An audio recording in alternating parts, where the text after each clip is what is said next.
Assalamualaikum Bu. Waalaikumsalam, silakan masuk. Tasya ya? Iya Bu. Duduk. Naik apa tadi di jalan? Tadi kebetulan naik ojek online Bu. Oh, naik Gojek. Gimana di jalan macet kah? Atau lambatan? Nggak ada sih Bu, alhamdulillah lancar-lancar aja. Alhamdulillah. Kalau begitu senang dengarnya. Kamu apa kabar Tasya? Hari ini sih kabar saya alhamdulillah baik sih Bu. Alhamdulillah ibu juga baik-baik saja. Sepertinya kalau kita belum berkenalan ya sebelumnya. Iya Bu, betul. Silakan kamu perkenalkan diri kamu terlebih dahulu. Oke baik Ibu, terima kasih. Perkenalkan, nama saya Tasya. Kebetulan saya sedang menempuh pendidikan di Universitas Indonesia PGRI Jakarta. Kebetulan saya semester 7, jurusan bimbingan dan konseling. Wah, alhamdulillah ya, saya nggak nyangka klien saya kali ini kuliah di tempat saya dahulu ya, di Unindra. Ambilnya prodi BK ya Mbak Tasya? Iya, prodi BK Bu. Senang bisa bertemu Tasya. Gimana Tasya kabarnya hari ini? Alhamdulillah baik Bu. Alhamdulillah ya, terlihat happy ya. Gimana happy atau gimana nih? Ada sedihnya juga atau gimana? Iya, berusaha untuk happy aja sih Bu. Cuma sebenarnya memang ya tujuan saya kesini memang ada yang memang saya ceritakan. Baik, Tasya, apa yang ingin Tasya sampaikan di sini? Adakah yang ingin kamu ceritakan atau bagaimana? Sebenarnya kalau boleh saya jujur, saya masih takut dan malu untuk saya bisa menceritakan apa yang sedang saya alami dan masalah yang ada di diri saya gitu. Oh nggak apa-apa Tasya, ibu tidak memaksa untuk kamu bisa secepat itu untuk terbuka sama ibu. Tasya harus yakin dan percaya bahwa ibu di sini akan menjaga seluruh kerahasiaan yang Tasya ceritain tentang apapun itu, dikarenakan ada asas kerahasiaan ya. Perlahan saja untuk cerita sharing ke ibu. Ibu yakin nanti seiring berjalannya waktu Tasya akan mulai terbuka. Ya terima kasih Bu untuk arahannya. Saya ingin mencoba untuk tidak malu dan tidak takut untuk saya bisa sharing masalah saya ke ibu dan mengharapkan saya bisa mendapat titik terang gitu dari masalah yang saya alami gitu Bu. Nggak apa-apa ya Tasya, saya juga merasa senang ya kalau di awal seperti ini masih terlihat keadaan kurang nyamannya. Apalagi kamu kan juga baru kenal ya sama saya pun sudah bertemu dengan beberapa klien saya yang memang awalnya seperti kayak kamu gini gitu. Tapi alhamdulillah seiring berjalannya waktu lama-lama akan terbuka dan terbiasa untuk bercerita ngobrol gitu. Ya, terima kasih Bu, saya akan coba, saya pasti bisa. Baik Tasya, untuk mempersingkat waktu ya, buat bisa kamu sharing untuk permasalahan apa yang sedang kamu alami saat ini agar saya juga bisa lebih memahami gitu. Silakan Tasya. Ini saya boleh sebelumnya saya ceritakan dulu. Apa santai aja Tasya. Enjoy. Ya, terima kasih Bu. Saya izin bercerita. Pada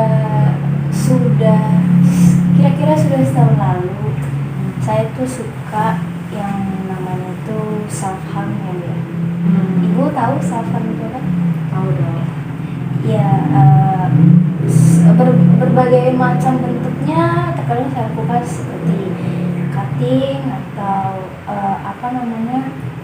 Suicide. Bukan Bu, apa tuh namanya, menjeratkan kepala ke tembok, terus menyalakan lampu sendiri gitu kan. Itu mungkin beberapa contoh kejadian yang sering saya alami mengenai self harm ini Bu, gitu. Oke, baik. Saya mengetahui sekarang permasalahan yang sedang kamu alami saat ini. Saya pun mendengarnya sangat khawatir sekali ya, apalagi kamu sering self harm, bahkan selalu berpikiran untuk melukai diri sendiri. Pernah kayak ada pikiran diri gitu juga gak? Ya sebelumnya maaf kalau misalkan saya nyebutin banget ya, kalau ada pikiran untuk selesai bunuh diri gitu sebenarnya sering banget karena Itu seperti udah satu paket gitu Bu. Ketika iya kayak ketika si self harm ini, keinginan self harm ini muncul, lalu di sisi lain di pikiran saya lain tuh ada keinginan saya untuk suicide gitu. Bahkan selalu ada pikiran untuk percobaan diri gitu ya. Iya betul. Saya sangat khawatir akan hal itu sebenarnya Tasya. Tapi kamu ini hebat sekali, saya sangat terkesan dengan upaya kamu setelah kamu melakukan itu. Saya yakin kamu ingin selalu memastikan bahwa diri kamu akan kembali lebih baik setelah kamu tersadar dan stabil. Dan menurut saya itu sebuah kerja yang sangat bagus ya untuk diri kamu sendiri. Tasya hebat sekali, saya benar-benar mengapresiasi itu.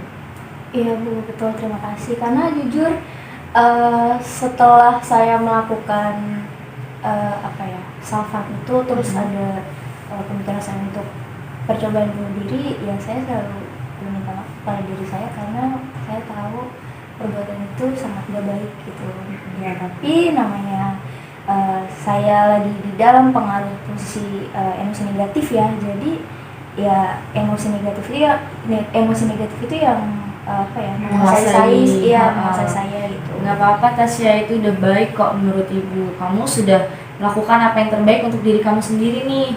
Untuk permasalahan kamu kali ini, mungkin nanti saya akan coba membuat beberapa alternatif bantuan untuk kamu ya, agar kamu bisa perlahan sedikit demi sedikit untuk bisa pulih dan sembuh kembali. Iya, terima kasih ya Bu sebelumnya sudah membantu saya. Sama-sama Tasya, ibu malah senang kok bisa membantu kamu. Baik, untuk pertemuan kamu ingin melakukan berapa kali pertemuan serta pertemuannya untuk waktu tetapnya berapa menit? Kalau menurut saya untuk beberapa kali pertemuan itu tergantung untuk kasusnya ya, apakah mau dilanjut atau tidak, dan untuk waktu per pertemuan saya rasa sekitar 45 menit cukup. Baik Tasya, untuk selanjutnya saya berharap di antara kita, yaitu saya sebagai konselor dan Tasya sebagai klien, bisa bekerja sama selama proses konseling berlangsung agar kita bisa memaksimalkan waktu serta kamu juga bisa mendapatkan titik terang untuk masalah kamu. Apakah Tasya mengerti? Baik Bu, saya mengerti. Baik, apakah ada yang Tasya ingin tanyakan? Enggak ada. Baik, kalau begitu bisa kita langsung mulai saja ya. Oke. Tasya, apakah Tasya sudah siap? Insya Allah siap Bu. Oke, silakan Tasya. Kamu bisa menceritakan lebih detail lagi mengenai apa yang kamu alami saat ini. Oke Bu. Aduh, jujur saya deg-degan sih Bu, takut juga, tapi saya izin sharing Bu cerita yang masalah yang saya alami gitu. Saya izin sharing ke Ibu. Jadi sudah kurang lebih sekitar 1 sampai 2 tahun saya mengalami masalah seperti ini Bu. Tuh. Awalnya saya sih hanya coba, tapi hal itu membuat saya seperti kecanduan, seperti addict lah gitu, melakukan self harm gitu Bu. Memang saya tahu itu sangat membahayakan diri sendiri, ya kan? Apalagi kalau self harm itu bentuknya seperti cutting, terus menjadotkan kepala ke tembok, dan itu kan pasti menimbulkan efek yang tidak baik gitu terhadap badan gitu kan Bu. Nah, tetapi kalau keinginan untuk suicide itu yang sekarang itu selalu mendominasi. Kalau yang self harm ini sudah ada sudah tidak mendominasi lah. Nah, yang sekarang banyak itu mendominasi ialah kasus percobaan bunuh diri itu Bu.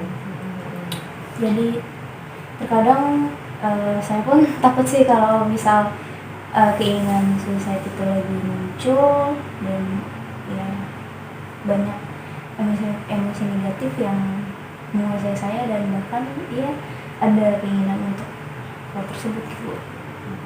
Jadi kalau ibu boleh tahu, mungkin keinginan itu ada di saat Tasya sedang apa dan sedang kenapa? Kalau boleh saya jujur, keinginan untuk suicide itu di saat saya lagi sendiri.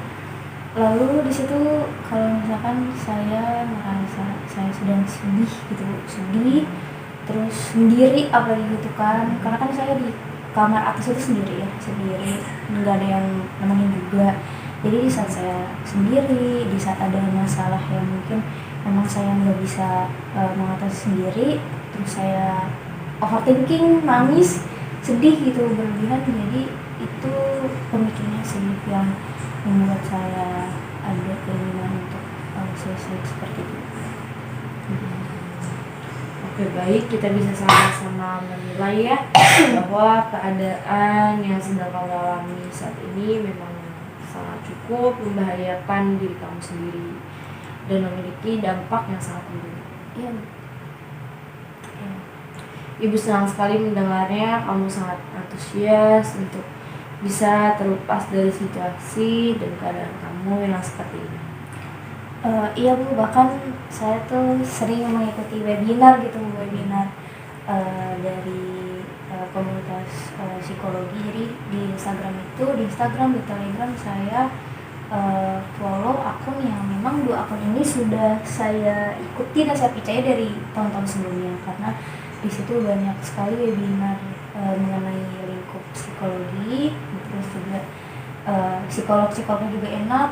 Psikolog enak banget, dan tema webinar itu memang relate gitu Bu. Jadi saya mengikuti webinar tersebut kalau memang masalah itu relate ke saya. Jadi saya tahu informasi tersebut dari webinar yang saya ikuti, apalagi terutama masalah emosi, masalah overthinking dan lain-lain. Intinya masalah yang sedang saya alami itu. Jadi saya mendapatkan sedikit informasi dan pencerahan dari webinar tersebut yang saya ikuti itu.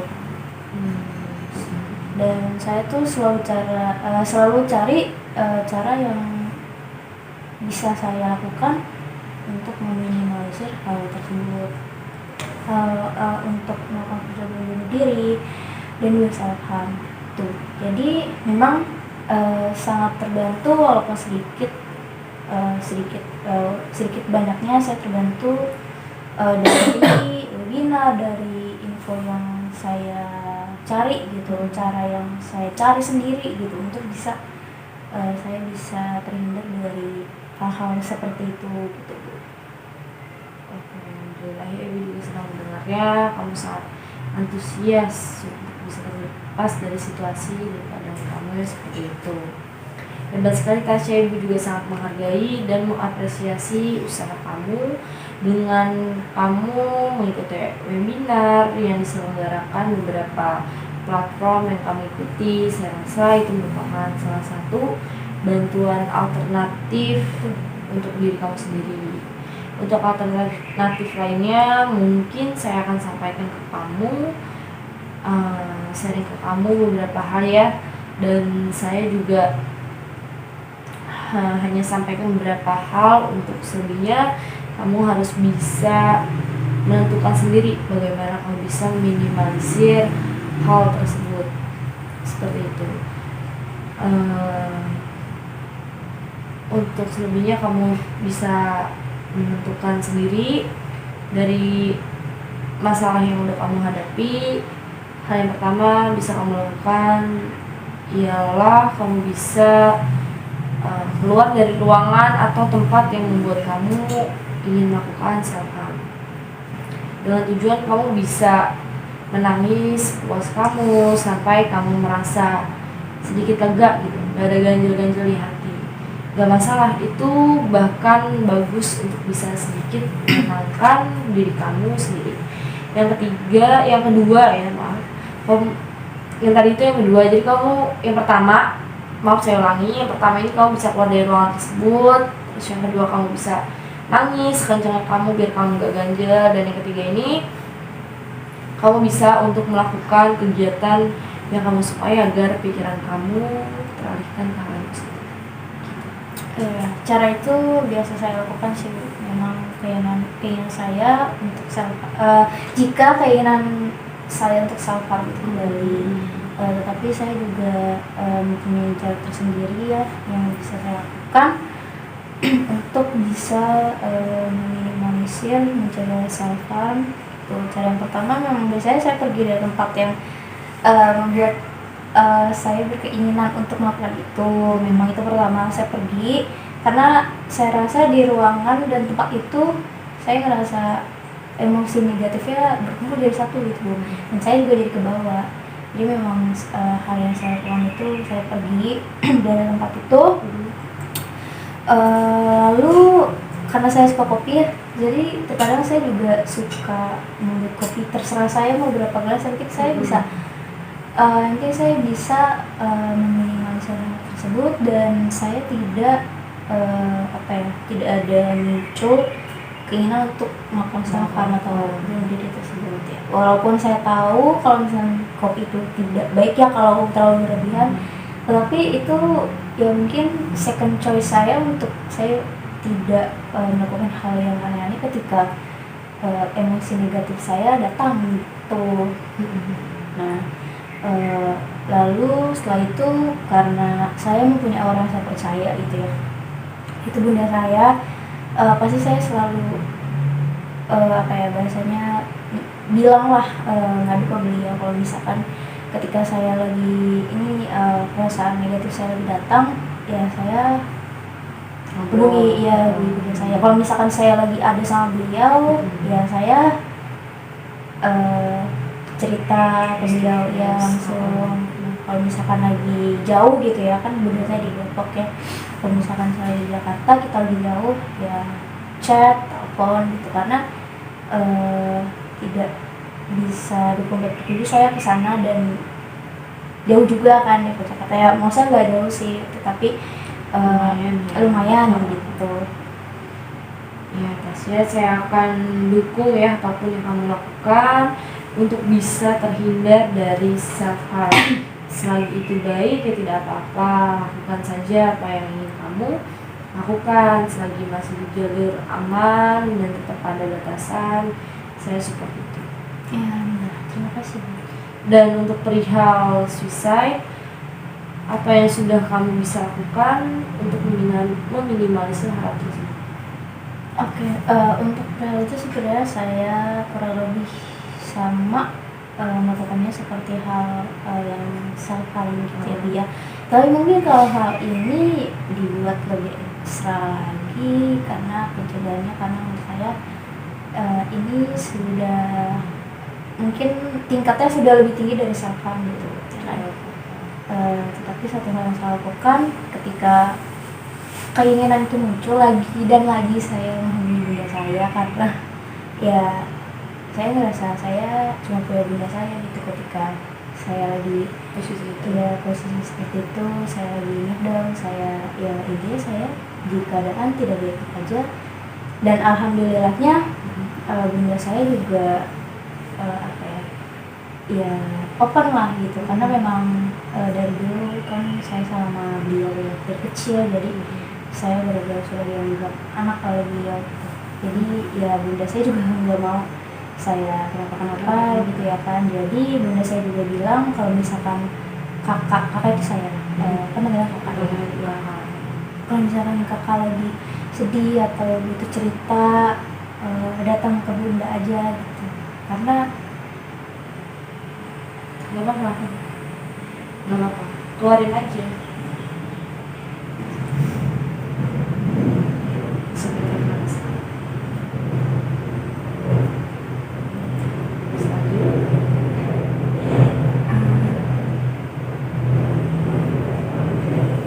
karena ya saya ya seperti yang tadi saya bilang, kalau saya cuma punya bunda saya karena di institusi juga orang tua saya juga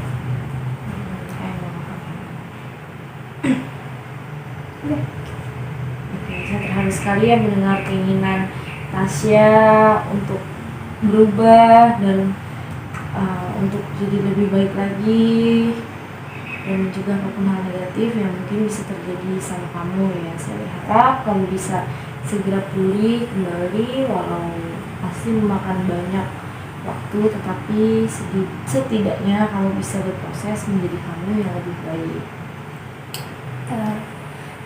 Ya Bu, saya akan berusaha lebih keras lagi untuk bisa terbebas dari rasa negatif yang sering saya alami, yang sering datang pada saya gitu di waktu-waktu yang berbeda. Saya tidak tahu gitu, ya random aja gitu, nggak terjadwal setiap hari atau kapan berapa hari sekali gitu, enggak. Itu tuh muncul secara tiba-tiba. Jadi akan berusaha lebih keras lagi untuk saya bisa secepatnya untuk sembuh. Terima kasih banyak Bu atas supportnya. Ya Tasya, sama-sama. Baik, lalu bagaimana Tasya untuk selanjutnya? Untuk saat ini terhadap masalah yang sedang saya alami, saya akan melakukan segala cara, hal-hal yang bisa mencegah saya untuk tidak melakukan hal tersebut. Itu dari permasalahan tersebut, yaitu yang self harm dan suicide. Yang pasti sudah menjadi tujuan utama saya untuk saya bisa keluar dari permasalahan tersebut Bu. Seperti itu. Baik, lalu makna apa yang bisa Tasya dapatkan nih dari proses konseling kita hari ini? Untuk hal itu ya Bu ya, banyak sekali pelajaran yang bisa saya ambil dalam proses konseling kali ini. Mulai saya bisa terbuka ke Ibu ya, dan bercerita secara tidak ragu dan tidak takut. Lalu saya bisa semakin terbuka dan bisa berpikir bahwa masalah yang saya alami ini bisa segera berlalu dan bisa segera terselesaikan, dan saya bisa untuk segera sembuh. Ada beberapa segera, tetapi saya tidak bisa ungkapkan, tetapi bisa saya rasakan mengalami perubahan. Baiklah, alhamdulillah kalau Tasya sudah merasakan perubahannya. Bagaimana perasaan Tasya setelah melakukan konseling tadi? Alhamdulillah saya sudah merasa lega ya Bu ya, tidak seperti kemarin yang saya masih memendam perasaan itu terlalu lama gitu ya. Jadi saya gelisah, saya bingung mau cerita ke siapa gitu ya Bu ya. Insya Allah kedepannya saya akan jauh lebih baik lagi daripada yang sekarang. Amin. Baik, doa yang terbaik ya untuk kamu Tasya. Untuk saat ini saya merasa lebih baik ya Bu ya, dari kemarin, dan saya berharap kedepannya saya bisa menjadi pribadi yang lebih baik lagi ya gitu. Setidaknya saya merasakan ada progres gitu Bu ya. Saya merasakan ada progres, walaupun sedikit demi sedikit gitu, Step by step step by ya. step ya, walaupun tidak langsung instan gitu, karena kan saya juga butuh proses, butuh waktu gitu ya. Iya, nggak secepat itu. Baik, sebelum kita tutup proses konseling pada hari ini, Ibu ingin kamu memberikan kesimpulan mengenai proses konseling pada hari ini. Dilanjutkan dengan kamu bisa mengevaluasi jalannya proses konseling. Di akhir dengan kamu bisa membuat terjadi kembali bersama saya untuk pertemuan kamu berikutnya. Kesimpulan untuk kesimpulan mengenai hasil proses konseling hari ini, ialah saya bisa mendapatkan alternatif ya untuk masalah saya, bagaimana cara-caranya untuk saya bisa meminimalisir dan saya bisa mencegah hal tersebut gitu, seperti itu. Saya bisa memahami bahwa permasalahan ini dapat berangsur ya Bu ya, dan saya berharap bisa kembali kepada diri saya yang dulu ya. Saya selalu mendapat support dan apresiasi dari Bu Indri, yang dimana ini membuat saya merasa jauh lebih happy sekali, dan saya merasa aman sekali ketika saya bercerita bersama Ibu. Terima kasih banyak Ibu Indri atas proses konseling hari ini. Untuk evaluasi jalannya proses konseling hari ini, menurut saya alhamdulillah aman dan lancar ya Bu ya. Dari awal sampai sekarang, sampai akhir konseling tidak ada hal yang menghambat terlambat jalannya proses konseling. Untuk pertemuan selanjutnya saya silakan pilih saja mau bagaimana, waktunya mau berapa, pertemuan mau mengadakan berapa kali pertemuan. Untuk jadwalnya saya serahkan ke ibu, yang penting nanti ibu bisa evaluasi ke saya untuk jadwal pertemuan berikutnya seperti apa. Sekian Bu, terima kasih sekali lagi atas konseling hari ini. Baik, terima kasih juga Tasya sudah menjalankan proses konseling hari ini dengan baik. Ibu harap dan berdoa agar kamu bisa segera pulih. Semoga selalu untuk berprogres dan berproses. Amin, terima kasih Bu Indri. Sama-sama Tasya, apakah konseling hari ini bisa dan kita tutup? Baik Bu, bisa. Baik Tasya. Terima kasih banyak Bu Indri atas konseling hari ini. Terima kasih Bu Indri sudah membantu saya. Saya izin pamit pulang dulu ya Bu ya. Baik, sama-sama Assalamualaikum. Tasya. Assalamualaikum. Salam, hati-hati di jalan ya. Iya Bu.